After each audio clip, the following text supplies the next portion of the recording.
and welcome to this edition of Resource PNG. Glad that you could join us. Tonight we visit the Stump Mountains to take a closer look at Fubiland Catering Services, a company that employs local talent to feed the workforce at Okteri Mine. Also, we'll have a chat with the governor of the Bank of Papua New Guinea, Mr. Loy Bakani, about how our country's economy is doing and how it can be improved. A better economy means we can have more foreign investment. Well, we have Investment Promotions Authority's Managing Director, Ivan Pomaleu, who will tell us what IPA does. We'll also take a look at one of the many investments that Mineral Resources Development Company has made through MRSM and how it's managed. So let's take a look at this. Mineral Resources Development Company, as a trustee of the landowner companies in Papua New Guinea, has carried out a vast deal of helping the landowners with the setting up of the landowner investments, a focus of creating sustainable projects for the future that will benefit the locals once a mine shuts down its operation. It was set up about 12 years ago, and since 2006, from a net worth of about less than 100 million, it has gone to more than 250 million as of 2011. And one of the challenges is that trying to give benefits to our beneficiaries. So since 2008, we've been paying regular dividends. We've started with 4 million in 2008, and it has increased to 10 million. And since then, we've been paying dividends along that figure. And also the difficult things that we have is now, after 2011, is trying to find a balance on making them more independent.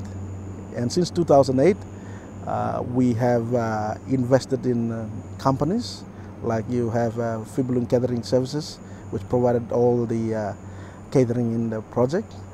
We've also invested in Tabubil Engineering, and now the company's grown from just 200 employees. It's gone to more than 700, and it is growing very, very fast. Now they have most of the major contracts in Okteri, and the management in Okteri have a lot of confidence in them, and the interesting thing is they are branching out. So operationally, they're doing very well, and the future looks better. And for me, the legacy of the landowners is building the capacity for companies like this, and they can be independently managed and expand to the rest of Papua New Guinea. Here is just one of many landowner investments that MRDC has assisted with managing.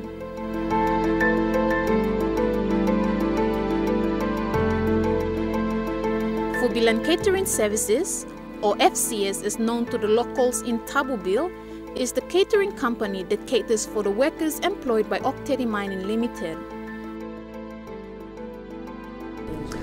I have lived previously in Papua New Guinea from 2004 to 2007, and I arrived back in Papua New Guinea in December 2010.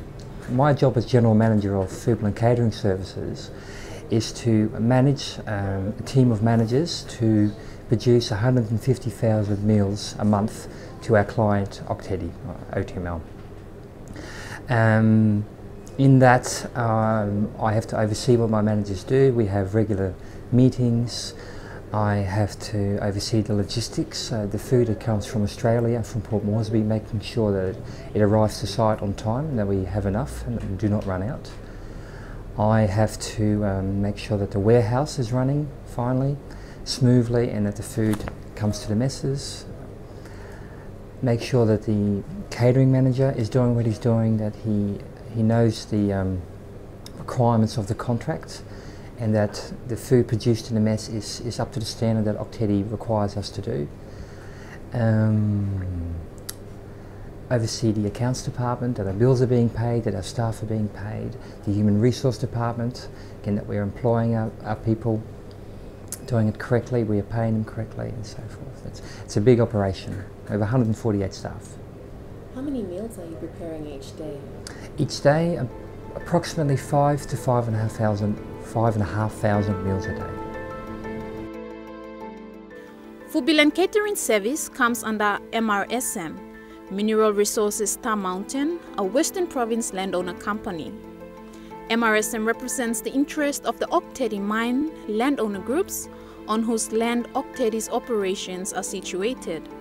These mine area villages include Bultam, Finalbin, Kavorabib, Atemkit, Wanbing, Migalsim, Ok Tau, Kumjit, Ankit, and Neok Sikwi.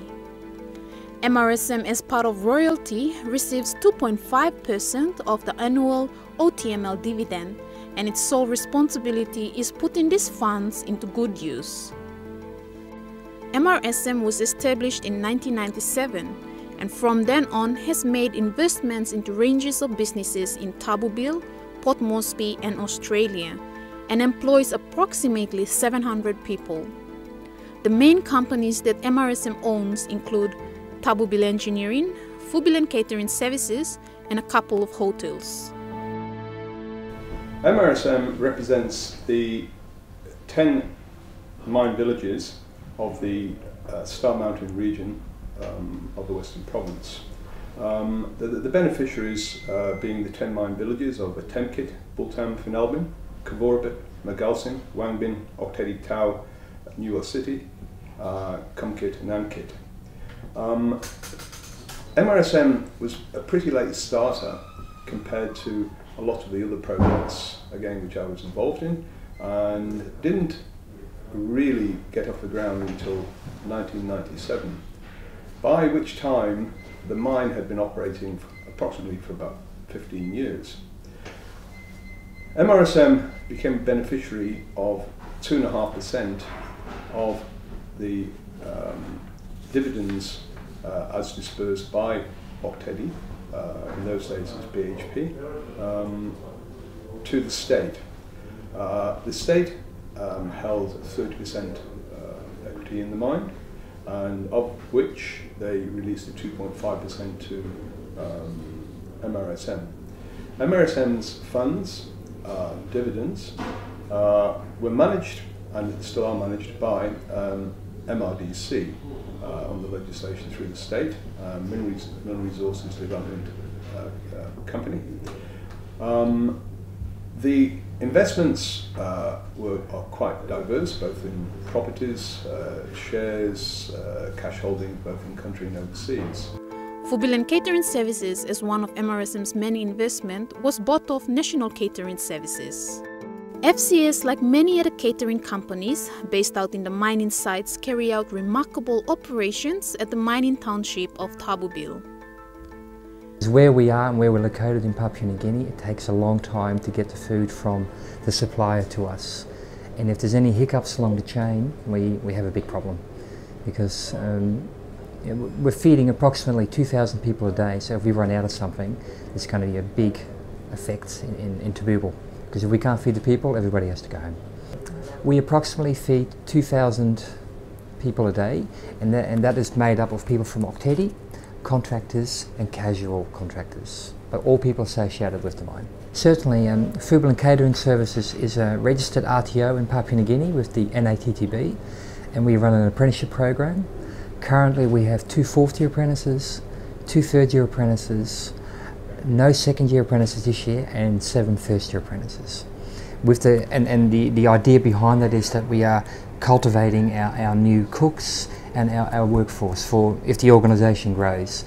And we have some bright sparks that are working for us. There's a young lady who commenced her apprenticeship with FCS in 2007, and she qualified last year. And with grooming and mentoring, we're hoping that she will become an executive chef of FCS in due course. I've worked with FCS. I first joined FCS in 2006. The first time when I started with FCS, I was working as Paul's administration manageress at the corporate office. That was back in 2006. Okay.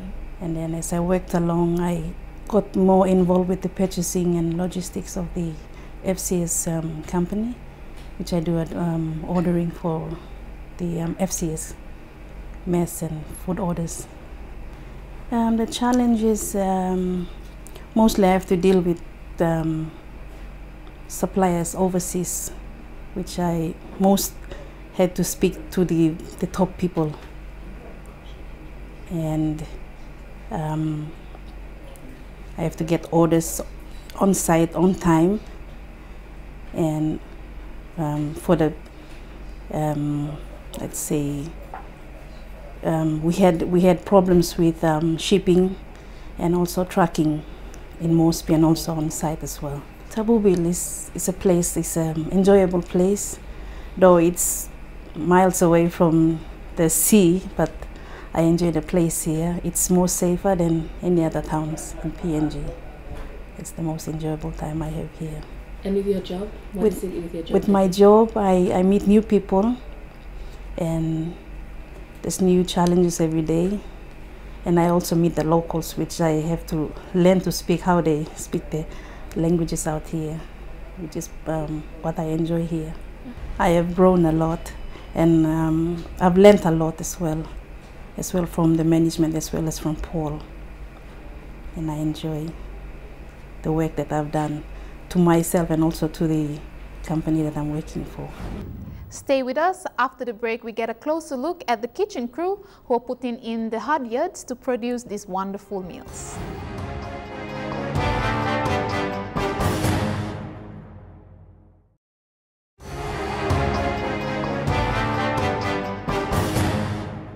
Welcome back to Resource PNG. So we have met the General Manager of Food and Catering Service.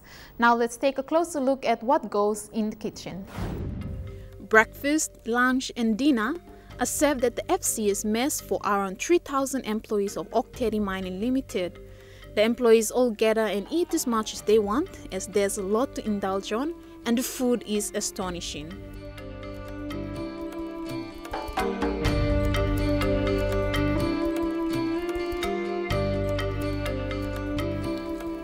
It is amazing the number of chefs employed. The interesting thing is FCS has an internship program where they train young and upcoming Papua New Guinean chefs. My name is Nanai Sere. I'm from Gary in the Central Province, and I just joined up with FCS last month. But I started off my apprenticeship with FCS in the early days, and I left for work exposure outside of Tabubil or outside of FCS, and I've just come back after 2.5 years. I come back as a training coordinator, and I train apprentices, and I do in-house training for FCS staff in the kitchen, upskilling their levels of cooking, and it has been great. I love the job, I love training, giving back the knowledge of cooking back to our locals around here in the Western Province, and FCS is a company. Majority of our trainees come from the local area around the Western Province, which within the vicinity of Tabubil, a lot of the trainees are from here, so they are preferred area trainees. But you have some from outside? We have about 1 or 2 from the outside, but mostly from the Western Province. Yes. The training has been very effective. After having the training started off in the early years or the days, we have a lot of the trainees that have now taken on positions within the company in the kitchen, as chef supervisors or function chefs, or have moved on to other locations as the golf club. One of our chefs is there, who is a trainee from FCS here. Yeah, so within the company, a lot of them have moved around and taken up positions that we used to be experts on. Promoting women in the workforce is also one of FCS' focus and in the internship program. I had the privilege to speak to 2 young ladies on the field. Name blomi Muriel Gogo, mi blo Daru, na first year tradeswoman, staff on the FCS. We finished 4 years on the FCS, apprentice blomi. We graduate last year, August. Now we stop. What is something you learn in your FCS? We learn plant is something that how to cook all different types of food. Yeah. And this is something you learn in your learning or like food? Some part time, yes. but sometimes also working also me plus style workplace that's all. But so go cook lo donga want them all girlfriends lo me cooking all one something me lining go. Have you started eating something you like? Okay, all take when me lining how to do different types of curries, now all stir fries, one of all cushions now all place where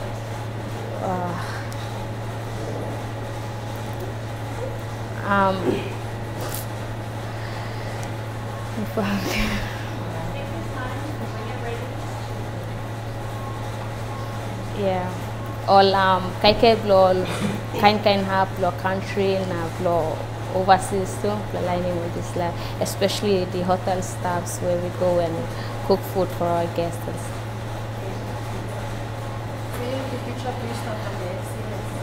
Yes. I'm sure. Okay. Name blow me Glency Yonis. Me blow telephone in Sundown, this province. Me 7 apprentice blow me one time on FCS. They told me enrolling me long on 15 October 2010. So yeah, me start one time all first year now. Now me plus start block training. I go inside the second year now. After this training, I'm by me qualified as some second year. But we're waiting for the one paper. Me plan on signing.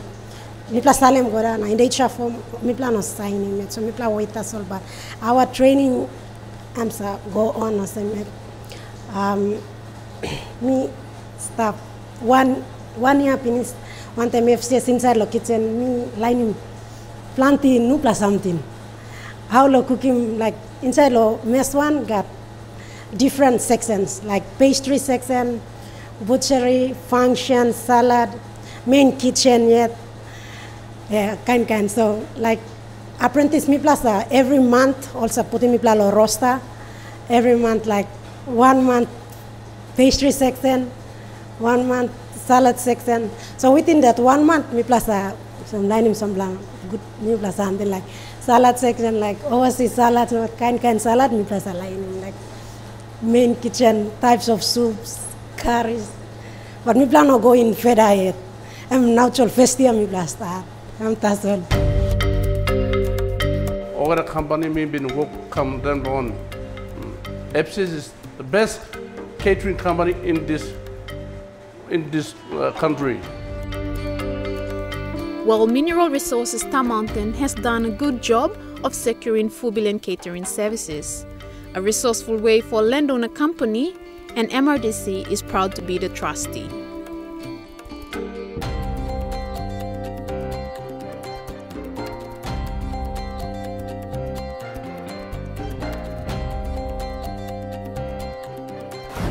Wonderful food. Do stay with us. After the break, we shall talk to Mr. Loy Bakani, the governor of the Bank of Papua New Guinea.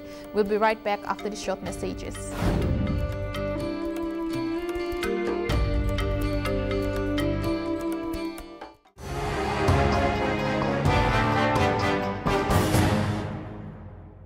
Good to have you stay with us. Now we have Mr. Loy Bakani of the Bank of Papua New Guinea to tell us how international developments are affecting our country's economy. It's a requirement under the Central Banking Act that I produce 6 monthly statement, monetary policy statement outlining the monetary policy stance for the bank looking forward for the next 6 months. The Bank of Papua New Guinea has recently issued a monetary policy statement for the country's economy. Speaking on behalf of the bank, Mr. Loy Bakani was responsible for delivering this statement, a report which provides analysis and statistics with regards to the economy of the country. Attending the presentation were representatives from several financial and banking institutions, as well as key figures from various corporate and commercial entities from around the country. Obviously, Papua New Guinea is a small open economy. It's subject to what happenings out there in the global economy. The channel of that affecting Papua New Guinea is through our exports and imports that we buy from overseas. Exports of our commodities that we export overseas, that's affected through higher prices, which we have been enjoying at the moment, and that's very positive, bringing a lot of money for our exporters and the economy, and that's generating also that economic growth in Papua New Guinea. The other channel of that coming through Papua New Guinea is through foreign direct investment, where our Papua New Guinean companies can also borrow overseas at very low interest rates, rather than borrowing from the domestic sector or banks with high interest rates. Although strong economic growth is expected to continue in 2012, the central bank is confronted with an increasing level of liquidity within the banking system. Headline inflation, on the other hand, has been projected by the central bank to be at around 8% for the current year. The monetary policy statement that I just presented focuses more on the issue of liquidity, high level of liquidity, and we foresee that increasing further because of the inflows coming from the LNG financing, the construction phase, the export earnings that we're getting from our export of commodities, and of course high government expenditures coming from the high mineral taxes that they're getting from the extractive industries that are exporting those resources. It is a concern for liquidity, because that liquidity, once it's not managed properly, can go out again in terms of imports. When people have a lot of money here, there is a tendency that they can either invest overseas if situations or conditions in other markets improve. That's a source of one outflow. Another one is through importation of foods that are currently maybe much cheaper from overseas. So that can cause some instability in Papua New Guinea. So what are the upside risks to that liquidity?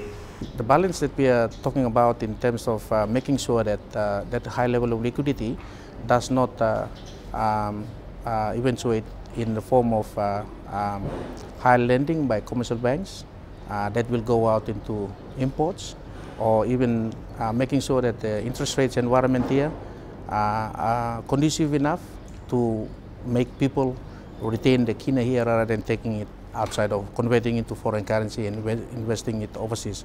So that's the balancing item that we have to make sure that inflation is low or stable, interest rates here are conducive enough to maintain kina funds here rather than people taking them overseas, though, which will be a cause of concern for the macro situation in Papua New Guinea. The balance of payments in Papua New Guinea now for the last 2 years has been focused mainly coming out from a few factors here. The construction of the LNG project, bringing in a lot of money coming in. The current account is in deficit at the moment, which because of the high imports for the construction phase of the project. Come 2000, and this will continue this year in 2012, because that's when the construction phase peaks and then slows down next year. And 2014 is when construction ends, and then when we get the exports of LNG going. So in terms of the balance of payments, it's not an issue because it's self-funding. The capital account is funding the current account or the importation of those goods for the LNG construction.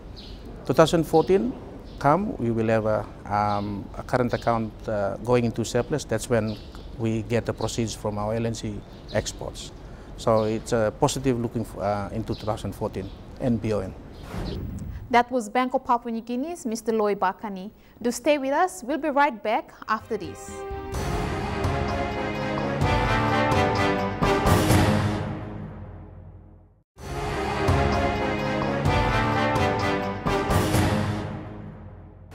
Thank you for staying with us. We continue with Mr. Loy Bakani's interview.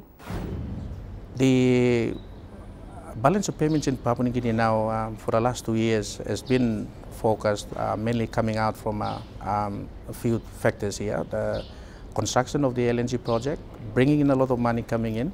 The current account is in deficit at the moment, which because of the high imports for the construction phase of the project. Come 2000, and this will continue this year in 2012, because that's when the construction phase peaks and then slows down next year. And 2014 is when construction ends, and then when we get the exports of LNG going. So in terms of the balance of payments, it's not an issue because it's self-funding. The capital account is funding the current account or the importation of those goods for the LNG construction. 2014 we will have a current account going into surplus. That's when we get the proceeds from our LNG exports. So it's positive looking into 2014 and beyond. The presentation reports positively about the economy, providing a favorable feedback that the country's international reserves closed at a total of 9.2 billion kina by the end of December last year. This, the governor states, was sufficient for Papua New Guinea for 11.5 months of total and close to 17 months of non-mineral import covers. Coming towards the end of last month, the reserves now sit at approximately 8.8 billion kina. Important in the sense that the appreciation of the kina, although good for inflation because it reduces the imported prices of imports that we're taking from overseas, if it's not passed on to the consumers, then it is an issue where you will continuously have inflation high in Papua New Guinea, but the cost of importing those items is low. So it has some implication on the rate of inflation we have in Papua New Guinea. Now coming back to the issue of the exchange rate, the resource sector relies a lot on, at the moment, enjoying the high commodity prices, but there will come a time, just like in the past, commodity prices will fall when international markets are not in good conditions. So export prices will fall. Therefore, if the kina continues to appreciate or strengthens, then it will reduce their income in kina terms. This is how the exchange rate affects, or the appreciation of the kina can affect the export sector or the extractive industries. That is why it's important for us to balance manage properly the rate of appreciation of the kina so that it does not go too fast and affect the export sector.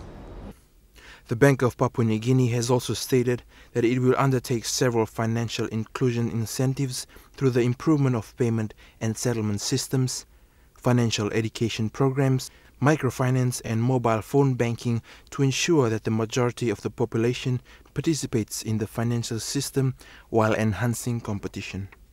Very important for us. We're talking about spreading the benefits of the good macroeconomic outcomes in Papua New Guinea. The central bank is, and I'm very passionate about it, to lead the financial inclusion in Papua New Guinea, where we aim to do several things. One is to provide financial awareness or financial education to our people so that they are fully aware and they know how to manage their cash on an ongoing basis. And most importantly, having access to financial services is through the use of mobile phones. Technology has really shaken Papua New Guinea with a big advantage, and we want to make use of that mobile phone banking to ensure that our people in the rural areas where they are facing difficulties in going to towns, and very costly also for them to access financial services, but with mobile phones now they can stay in the villages where they are agents, they can go and cash their money out, or they can access put in deposits. So these are some of the products that some of our stakeholders have. We've rolled out, we're supporting them, and we want to make sure that sometime down the line or in the near future we hope to get everybody having access to mobile phone services, and where they can improve on their livelihood rather than traveling to towns, and carrying a lot of cost, risk in moving, using different modes of transport.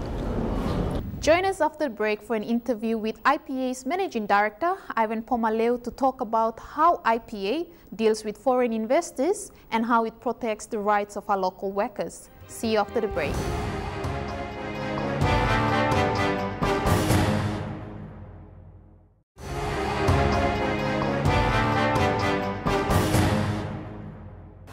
Joining us tonight is Mr. Ivan Pomaleu, the Managing Director of Investment Promotions Authority, who will explain the functions of IPA.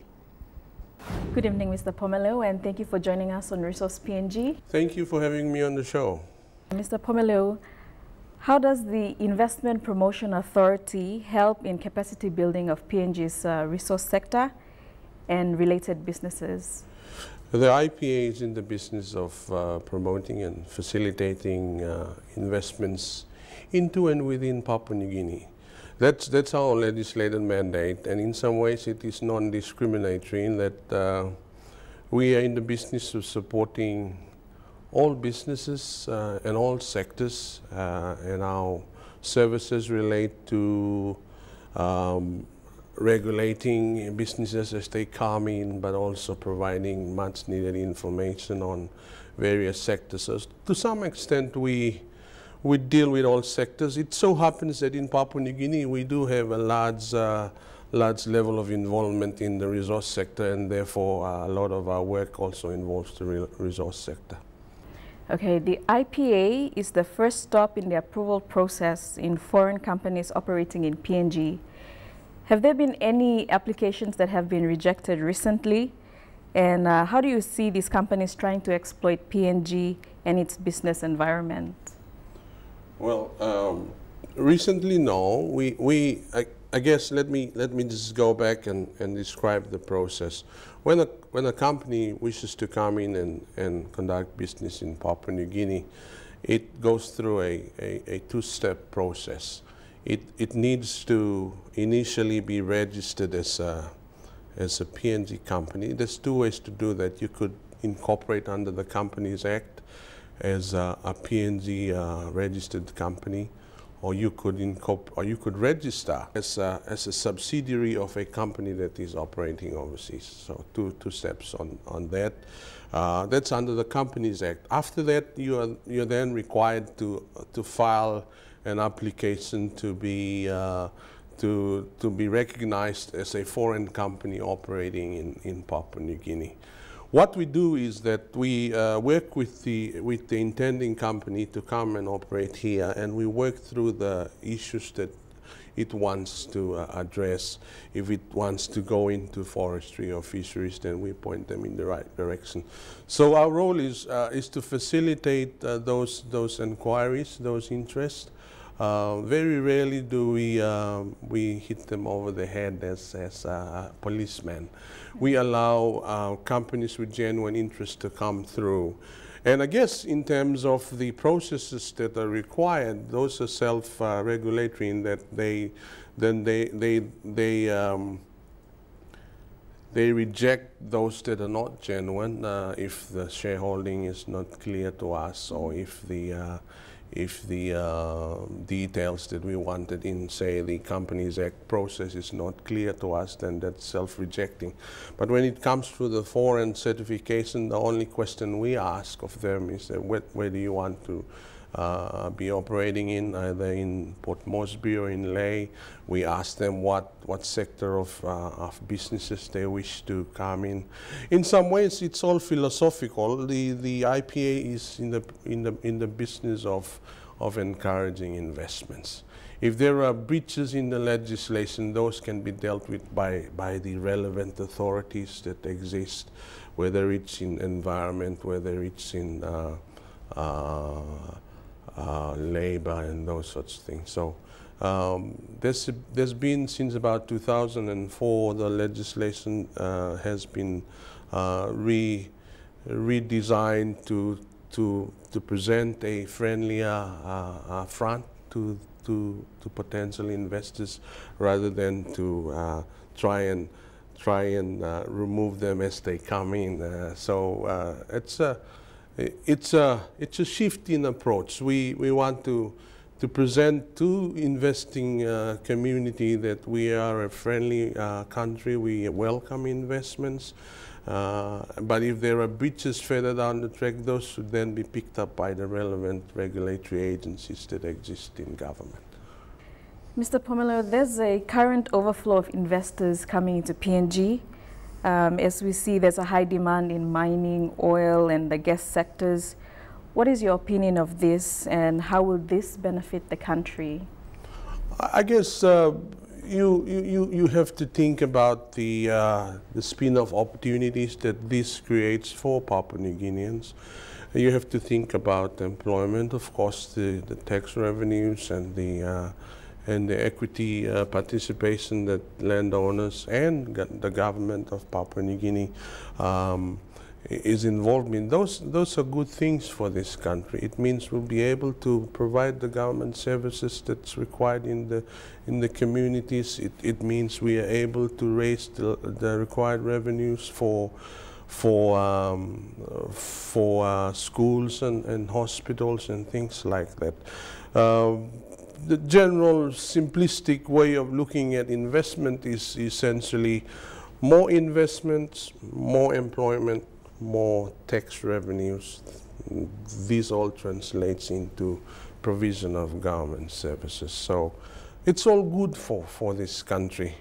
I think I had a conversation a couple of years ago in an international magazine, and what I highlighted there was that increased investment, increased revenues are good. I think our challenge as a country is to try to deal with how those are managed, how those are distributed. And I think the government, in its wisdom, have created mechanisms to deal with excess revenues that we have forecasted for the next couple of years.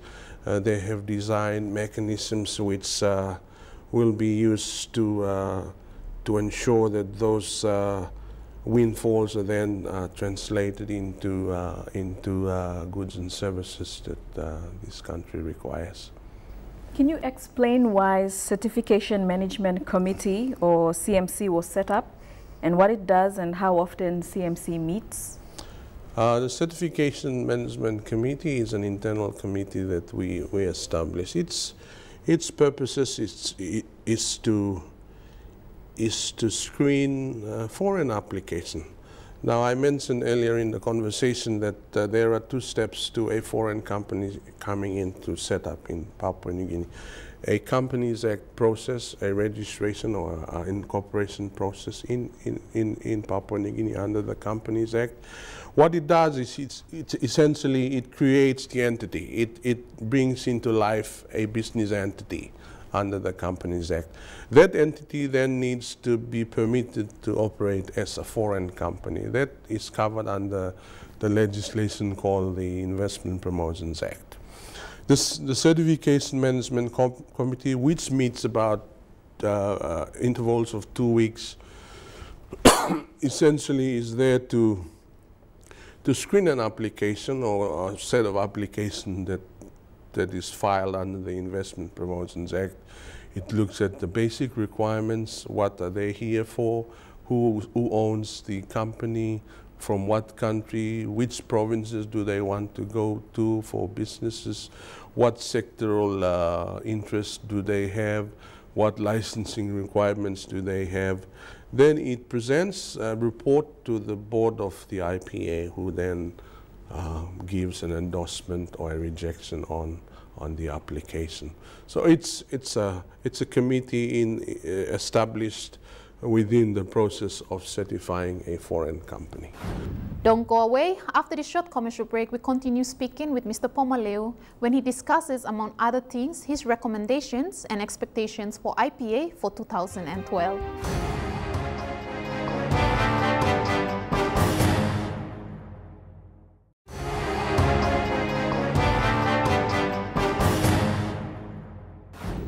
Good to have you back. We join Mr. Pomelo once again.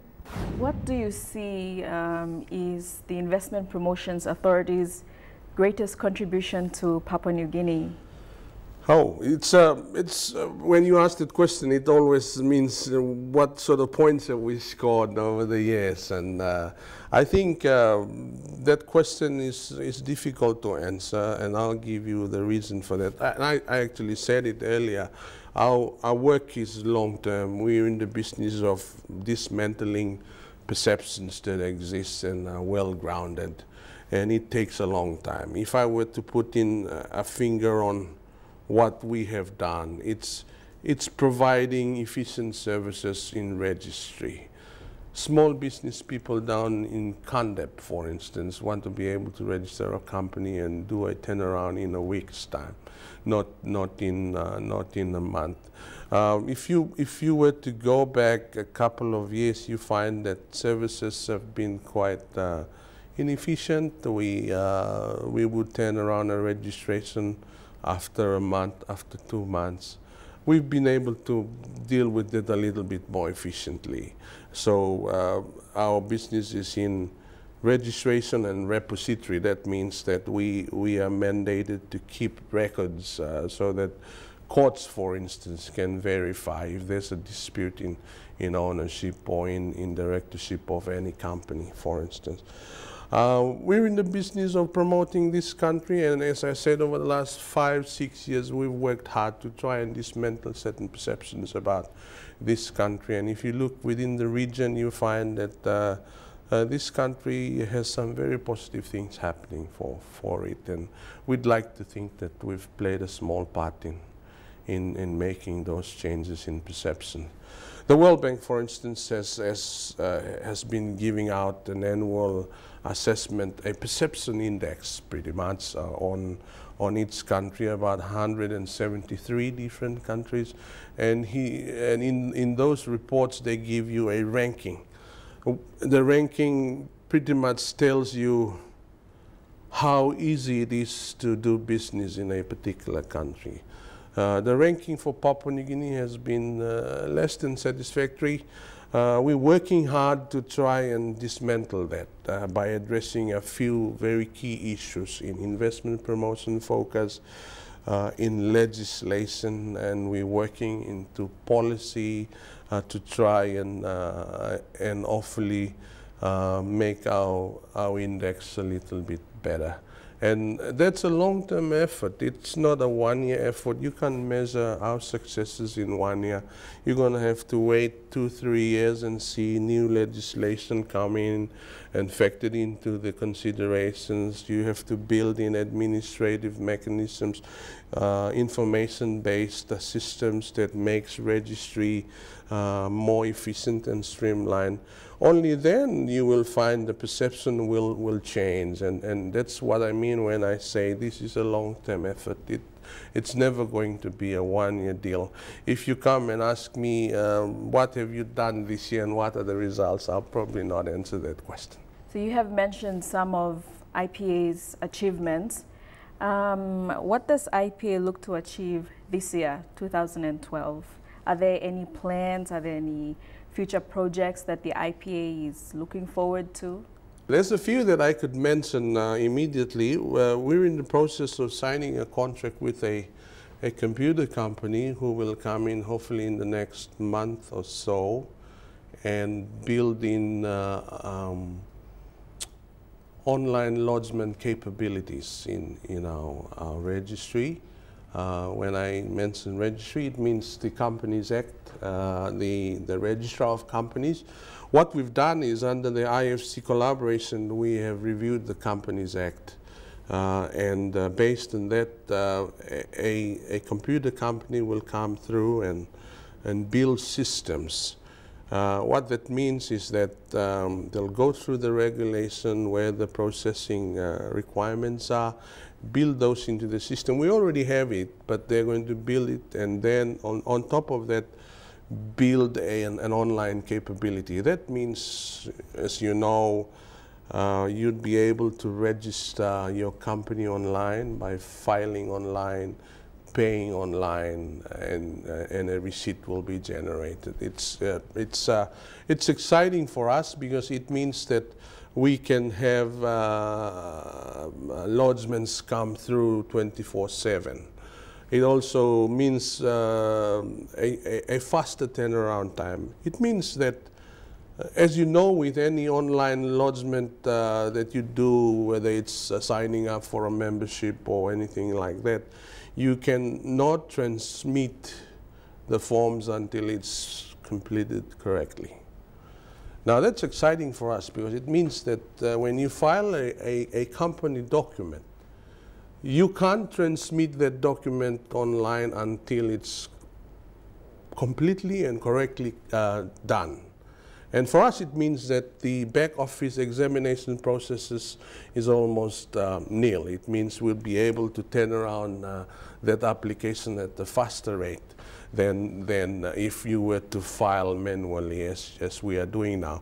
One of the other things that we've done is we've signed up with Post PNG to do a collaboration on rolling out our registry front counters at all the major post offices in Papua New Guinea. That means that if you're in Loringau, where we launched the project, you'd be able to file all required documents. One of the things that we're doing with PNG Post is we've signed up with them to roll out a IPA PNG Post collaboration on front counters. What we're doing is essentially training the customer services officers with PNG Post to be able to accept IPA documents at the post offices. They'll be able to, customers will be able to pay the required fees and a small administrative fee at each of the post offices. We've done trainings with Loringau, with Kavieng, with Kokopo, and with Biala in West New Britain. We've done Alatau, and we move into the Highlands and the Mamase region soon. What it does is it actually extends the Konidobu office, the Ley office, the Hagen office, the Kokopo offices by a factor of the number of offices that Post PNG has. And that means that if you're in Kavieng, you'll be able to pay your lodgement fees and have your documents accepted at the post office in Kavieng. And not only that, what we do is then they use the express mail services that they provide to mail the documents to Port Moresby. And we would then give priority service to those post office lodgements and get certificates out. So we're trying to reach a number of different locations that at the moment do not have a clear IPA representation. We have a collaboration with the Oxford Business Group, which we signed up last year. What they're doing is they're producing a Papua New Guinea report which would contain facts and figures about Papua New Guinea. They've been here and researching the work on producing a report that will be comprehensive. It will contain economic information, infrastructure, services. It would have statements of support from leaders and regional leaders, and we are hoping that that report will be ready by May, and that's an effort to try and continue to dismantle the perception that exists and say, yes, this country has opportunities for us, and it's based on facts and figures. So that's happening around May. We hope to have the Oxford Business Group and us release that report, and that report would then be updated on an annual basis, so it keeps current on tax issues and on various things about this country. So a pretty exciting year for the IPA, and we're looking obviously like any other business, the election is something that in some ways affects our own businesses as well. So we'll be concentrating on some of the more desk work while the period while the election is progressing.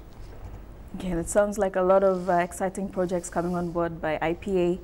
And finally, sir, in terms of companies or investors who are thinking of coming to PNG and who may be watching the show, what message do you have for them?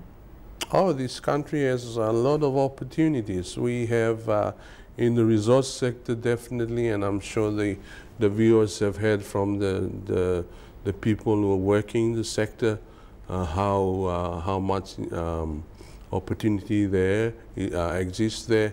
I think overall we're finding that there's a lot more excitement, there's a lot of global players in this country, and because of that there's a lot of other interests that are coming into this country. So there's opportunities for everyone. The IPA is there to assist in information, in facilitating visits, in terms of some basic research that investors would like to do. We are there to actually assist, and our contacts are on our website, www.ipa.gov.pg. Okay. Call us and visit our website for information. Okay, thank you very much, Mr. Pomelo, for joining us on Resource PNG this evening. Thank you, Delhi, for having me on the show. I appreciate it.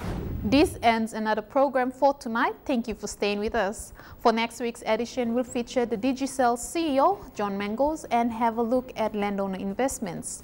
We shall also talk to the Nationwide Microbank's Managing Director, Tony Westerway. And don't forget, if you have any queries, do email us, resourcepng@mtv.com.pg. Until then, enjoy your evening. God bless.